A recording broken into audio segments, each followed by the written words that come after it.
Hello everyone, સ્વાગત છે microprocessor and microcontrollers લેક્ચર્સની અંદર. ચેપ્ટર નંબર 6 8051 ટાઈમર અથવા કાઉન્ટર એન્ડ પ્રોગ્રામિંગ. હવે શરૂઆત કરીએ. આ ચેપ્ટરની અંદર ટાઈમર અથવા કાઉન્ટર કે જે 8051 માઇક્રો કંટ્રોલરની અંદર ટાઈમર અથવા કાઉન્ટર આવે છે, તો એના વિશેનું આ ચેપ્ટર છે. તો આ ફંક્શનનો યુઝ શું, કે ટાઈમર અથવા કાઉન્ટર છે તો એનો યુઝ શું થશે, તો એ પહેલાં શરૂઆતમાં જોઈ લઈએ કે એનો યુઝ શું થશે. The micro controllers 8051 have to 16-bit timer અથવા કાઉન્ટર, કે 16 બીટના ટાઈમર અથવા કાઉન્ટર 8051 માઇક્રો કંટ્રોલરની અંદર આવેલા હશે. હવે એ કયા કયા હશે, તો કે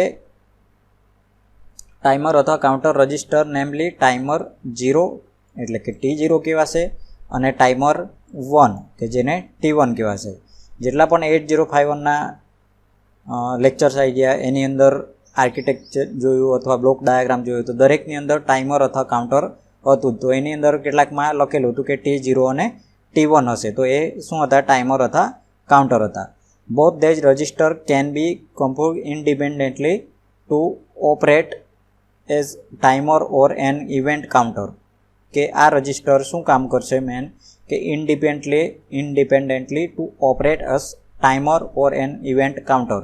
એક તો ટાઈમર તરીકે વર્ક કરશે, ક્યાં તો પછી ઇવેન્ટ કાઉન્ટર તરીકે વર્ક કરશે. They can be used as timer to generate a time delay, as counter to count event happening outside the micro controller, કે માઇક્રો કંટ્રોલરને બહાર શું ચાલતું છે કે જે પણ ઇવેન્ટ કરવાની છે તો એ એનું ટાઈમર અથવા કાઉન્ટર છે કાઉન્ટ કરશે. When used as a timer the register is programmed to count the internal clock pulses, કે ટાઈમર યુઝ કરવામાં આવે તો register is program to count the internal clock pulses, કે ટાઈમરનું કામ શું, કે એવી રીતના પ્રોગ્રામિંગ કરવામાં આવેલું હશે કે એ count the internal clock pulses, કે ઇન્ટરનલ ક્લોક પલ્સીસ છે એનું કાઉન્ટિંગ કરશે કે કેટલા સમયમાં એનું કામ કરતા છે. The internal clock pulses are generate from a constant clock generator, કે ધ ઇન્ટરનલ ક્લોક પલ્સીસ એ શું જનરેટ કરશે, કે કોન્સ્ટન્ટ ક્લોક જનરેટર તરીકે વર્ક કરશે. The count loaded in the register gives constant time. The register is incremented every machine cycle, કે એક machine સાયકલમાં એ ટાઈમર છે આગળ નેક્સ્ટ જતું જશે એટલે ઇન્ક્રીમેન્ટ થતું જશે. One machine cycle consist of 12 oscillator period and so counting rate 1/12 of the oscillator frequency, કે એક મશીન સાયકલમાં 12 ઓસિલેટર હોય છે, 12 ઓસિલેટરનું પીરિયડ હોય છે, તો કાઉન્ટિંગ રેટ કેવી રીતના કેલ્ક્યુલેટ થશે, કે 1/12 ઓફ ધ ઓસિલેટર ફ્રીક્વન્સી તરીકે વર્કિંગ કરશે. કારણ કે 1/t લેવું પડે તો ફ્રીક્વન્સી કેટલી, ઓસિલેટર ફ્રીક્વન્સી 1/t એટલે t = 12 ઓસિલેટર, તો 1/12 થઈ જશે. When use as at counter, કે જો કાઉન્ટર તરીકે યુઝ કરવામાં આવે, the microcontroller is program to count external pulses, કે એક્સટર્નલ પલ્સીસ છે એનું કેલ્ક્યુલેશન કરશે. આ જે હતું ટાઈમર એ ઇન્ટરનલ ક્લોક પલ્સીસને કેલ્ક્યુલેટ કરતું હતું, જ્યારે કાઉન્ટર હશે એક્સટર્નલ પલ્સીસને કેલ્ક્યુલેટ કરશે. The register is incremented in response to a high to low transition, કે હાઈ ટુ આ રીતના સિમ્બોલ હોય, high to low transition of the corresponding external input pin T0 and T1, કે timer T0 અને timer T1 સાથે high two લોમાં connected હશે કે external input તરીકે. The external input does not have a constant frequency and hence it is not use for a timing reference, કે timing reference માટે not use નહીં કરી શકાય. હવે મેક્સિમમ કાઉન્ટ રેટ કોને કહેવાય, hence in order to recognise the high low transition the microcontroller required 2 machine cycle, કે 2 machine સાયકલની જરૂર પડતી હશે, તો 12 + 12 24 ઓસિલેટર પીરિયડ થશે એની અંદર. The maximum count rate is 1/24 of the oscillator frequency, કે એક સાયકલની અંદર કેટલા હતા, પહેલાં 12 હતા, કે મેક્સિમમ કાઉન્ટ રેટ કેટલું જઈ શકે, તો કે 2 મશીન સાયકલ જેટલું, તો 2 મશીન સાયકલની અંદર 12 + 12 24 આવશે.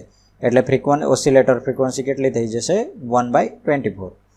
There are no restriction on the duty cycle of the external input signal, but it should be held high at least for one machine cycle to ensure that the input is sampled at least once before it changes. કે duty cycle છે એક્સટર્નલમાં એ restriction નહીં હોય.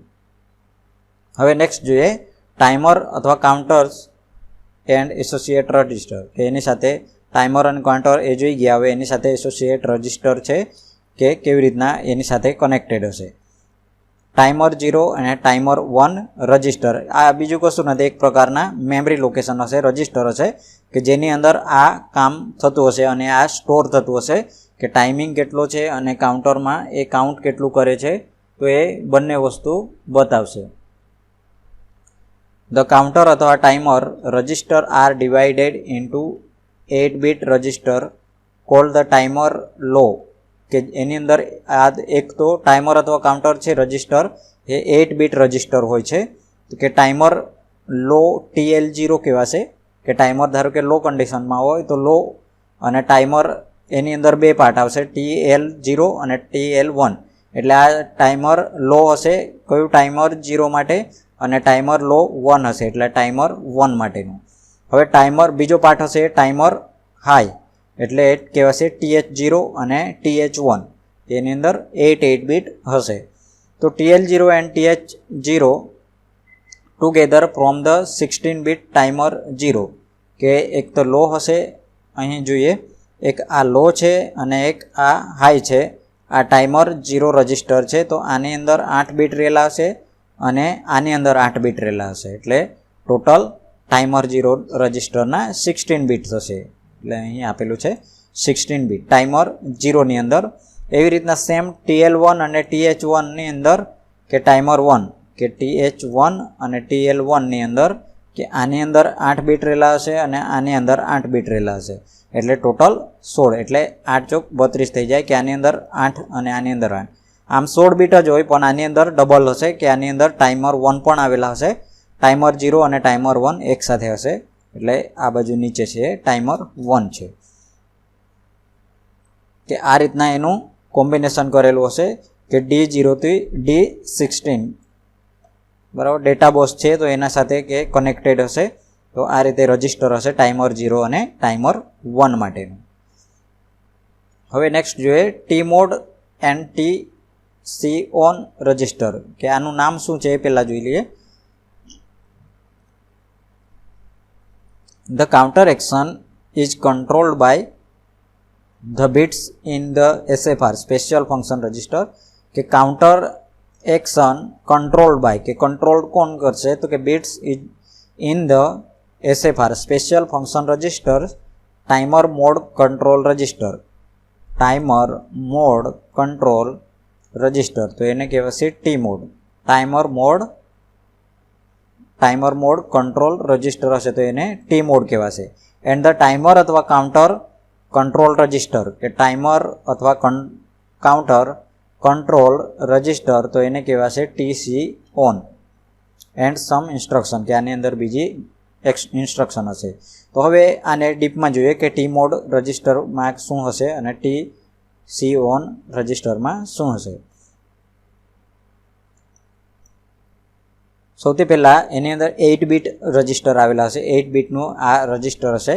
Special function રજિસ્ટરનું address હશે એ 89H હશે. Not bit addressable હશે. તો આ ખાસ SFRનું એડ્રેસ યાદ રાખી લેવાનું અને કેટલા બીટનું છે તો એ યાદ રાખી લેવાનું. Both the timer 0 and timer 1 use the SFR called T mode register to set various timer operation mode. T mode is an 8-bit register, કે 8-bitનું રજિસ્ટર હશે. It use the lower 4 bits for timer 0 and upper 4 bits for timer 1, કે 4 bit હશે હાયરની હશે અને 4 bit હશે લોઅરની, એટલે lower અને અપરની 4 બીટ હશે. પણ આની અંદર સ્પેસિફાઈ કરેલું છે કે ટાઈમર 0ની કે લોઅર 4 બીટ હશે ટાઈમર 0ની હશે અને અપર 4 બીટ હશે એ ટાઈમર 1ની હશે. તો તો એ જે ભાગ કહેવાશે એને ટી મોડ કહેવાશે. In each case the lower 2 bits are used to set the timer mode and upper 2 bits specify the operation. કે 2 બિટ્સને એ લોઅર તરીકે વર્કિંગ કરાતો હશે, એ યુઝ કરતા હશે સેટ ટાઈમર મોડમાં, એ સેટ કરેલો હશે અને 2 બીટ બીજા યુઝ કરતા હશે. હવે ટાઈમર અથવા counter mode controlling register T મોડનું કે એની અંદર ફંક્શન કેવી રીતના હશે કે એક પાર્ટ જોઈ લઈએ. સૌથી પહેલું અહીંયાથી શરૂઆત કરીએ. લિસ્ટ અને મોસ્ટ સાઇન્ટિફિકન્ટ બીટ છે કે આ બાજુ નાના હશે અને આ બાજુ મોસ્ટ એટલે મોટું હશે. લિસ્ટ સાઇન્ટિફિકન્ટ બીટ અને મોસ્ટ સાઇન્ટિફિકન્ટ બીટથી એ આગળ જતું હશે. તો શરૂઆતમાં છે M0. હવે M0 અહીં આપેલું છે કે મેમરી છે, તો કે M0 અને M1ની અંદર શું હશે, તો કે M0ની અંદર જ્યારે 0 હશે, 0 બંનેમાં કે M0 પણ 0 અને M1 પણ 0 હશે, તો ત્યારે 8 બીટ ટાઈમર અથવા કાઉન્ટર એટલે THX with TLX as 5 bit prescaler હશે કે 8 બીટ અને ટાઈમર અથવા કાઉન્ટર હશે આની અંદર. જ્યારે એ જ વસ્તુ કે M0 1 હશે અને M1 0 હશે, તો એની અંદર 16 બીટ ટાઈમર અથવા કાઉન્ટર કે THX એન્ડ TLXની અંદર કાસ્કેડમાં હશે. આ પ્રીસ્કેલરમાં હતું, આ કાસ્કેડમાં હશે કે આની અંદર THX અને TLX આની અંદર 16 બીટ હશે. તો આ TM0 અને TM1નું હાલ જોતા છે. જો 0 અને 1 હશે તો 8 બીટ ઓટો રિલોડ ટાઈમર અથવા કાઉન્ટર એટલે THX hold a value which is to be reload into TLX each time it overflow, કે 0 અને 1 આની અંદર હશે. હવે ધારો કે 1 હોય તો timer 0 TL0 is an 8 bit timer અથવા counter control by the standard time 0 control bits. TH0 is an 8 bit timer only controlled by timer 1 control bits. કે આની અંદર 8 બીટ હશે અને આની અંદર પણ 8 બીટ હશે 1 જ્યારે હશે ત્યારે. બીજું નેક્સ્ટ 1 હશે તો ટાઈમર અથવા કાઉન્ટર 1 સ્ટોપ, કે ટાઈમર અથવા કાઉન્ટર 1 છે એને સ્ટોપ કરવાનું છે, બંધ કરવાનું છે, તો એના માટે M0 અને M1ને આ કમાન્ડ આપવો પડે. હવે નેક્સ્ટ છે C/T, કે શું છે તો કે timer or counter sector clear for timer operation, input from internal system clock set the counter operation, input from TX input pin. કે આ ક્લિયર કરવાનું હોય અથવા કાઉન્ટરને સિલેક્ટ કરવાનું હોય તો એના માટે C/T, કે કયા ટાઈમર અથવા કાઉન્ટરને સિલેક્ટ કરવાનું છે તો એના માટે આ ફંક્શન યુઝ થશે. હવે નેક્સ્ટ છે ગેટ, કે gating control when set timer અથવા counter x is enable only while integer x, કે integer x હશે instruction જે હશે એના માટે જ યુઝ થશે. pin is high and trx control pin is set, કે એમાં સેટ કરવું પડે તો એની અંદર ગેટ પલ્સીસ આપવામાં આવે અલગ અલગ પ્રકારના, કે એમાં પલ્સ વિથ મેજરમેન્ટ, કે ઇટ ઇઝ યુઝડ ફોર કે કંટ્રોલ કરવાનું હોય જ્યારે પણ ઇનેબલ કરવાનું હોય તો એના માટે PWM, કે pulse with measurement of the pulses on TX pin, કે આની અંદર PWM પલ્સીસ આપવામાં આવે. હવે gate is use program the timer counter in PWM mode. C/T will select entire counter operation or timer operation. C/T equal to 0 હોય, જો 0 હોય તો ટાઈમરને સિલેક્ટ કરે અને જો 1 હોય તો કાઉન્ટરને સિલેક્ટ કરશે. એટલે આ મેન સિલેક્ટ કરવા માટે કે ટાઈમર અથવા કાઉન્ટરને ક્યારે સિલેક્ટ કરવાનું છે. હવે નેક્સ્ટ સેમ આના જેવું ટાઈમર 1માં છે કે આ ટાઈમર 0નું હતું, એ રીતના સેમ અહીં timer 1માં M0, M1, C/T and gate છે. બરાબર, તો આશા રાખું તમને ટાઈમર અથવા કાઉન્ટર કે આની અંદર ટી મોડ કે કેવી રીતના એની અંદર વર્કિંગ કરે છે સમજાઈ ગયું હશે. હવે નેક્સ્ટ જોવાનું છે TC ઓન, કે TC ઓન ટાઈમર અથવા કાઉન્ટર છે એ કેવી રીતના વર્કિંગ કરશે. તો એમાં બી આ રીતના છે કે આ બાજુ LSB છે અને આ બાજુ MSB છે. સૌથી પહેલાં ફંક્શન જોઈ લે. ધ SFR TC ઓન કે ટાઈમર અથવા કાઉન્ટર કંટ્રોલ છે, રજિસ્ટર કંટ્રોલ ધ ટાઈમર અથવા counter operations, the lower 4 input serve to the interrupt function but the upper 4 bits are for timer અથવા ટાઈમર ઓપરેશન. તો કેવી રીતના વર્કિંગ કરશે, તો એની અંદર કે INT0 INT1 ટાઈમર 0 અને આ ટાઈમર 1 છે. તો INT0 ની અંદર કે IT0 અને IE0 આવેલા છે, જ્યારે INT1 ની અંદર IT1 અને IE1 આવેલું છે. એવી રીતના ટાઈમર 0 ની અંદર TR0 અને TF0 આવેલા છે. એવી રીતના ટાઈમર 1 ની અંદર TR1 અને TF1 આવેલા છે. હવે એનું સિમ્બોલ કેવી રીતના હશે, તો TF1 TR1 TF0 અને TR1. તો એની અંદર શું આવેલા છે કે પોઝિશન શું હશે, તો TC1 7 પછી 6 5 અને 4. તો એ TC1 નું પોઝિશન હશે. નેમ આનું સાઇનિફિકન્સ કેવી રીતના એ વર્કિંગ કરશે, તો એ જોઈ લઈએ કે ટાઈમર 1 હશે કે આ પોસિબલ હશે. TF1માં શું આવતું હશે, તો કે timer 1 overflow flag set by hardware on timer અથવા counter overflow cleared by hardware when processor vector to interrupt routine, કે આ ક્લિયર કરવા માટે આ ફંક્શનનો યુઝ થશે. Timer 1 run control bit set clear by software to turn timer અથવા counter on અથવા ઓફ, કે ઓન અથવા ઓફ માટે આ સોફ્ટવેર છે એને ક્લિયર કરશે.